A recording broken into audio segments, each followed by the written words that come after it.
Abbaa makiina safi kamisaa kana hodhi meeshaa fi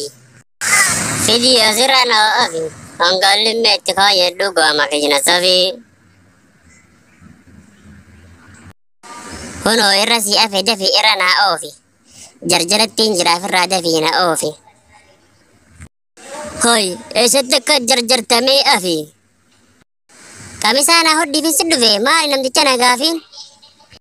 ati kamisaa burree kana hodhattu ifiifi eewa bootuna raddoose ifiifi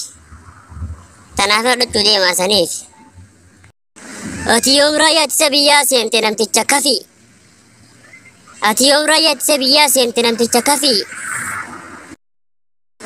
qorannaa teenarraa dhiisii dhafe duraa hunaa dhufeessa kaase hojiifi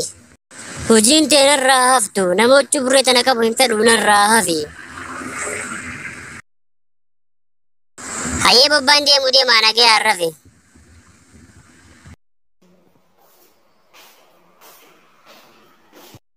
dhoobbadhu mee namticha kafi isin eessatti bobba'uufi abbaa makiina safi gaafiin teetuu kafi wallaggatti bobba'uufi isin bobbaan teessan oromoo wallaggaa fixuufi anis waanin si qoradheef wabootti si himuufi hubadhu nuti waboo bira hin geenyu uummata nagaa saamuufi deem haya dhiyoo kamisaa sirra dhooye arra mee lubbuunuu hafi waboon siin galuufi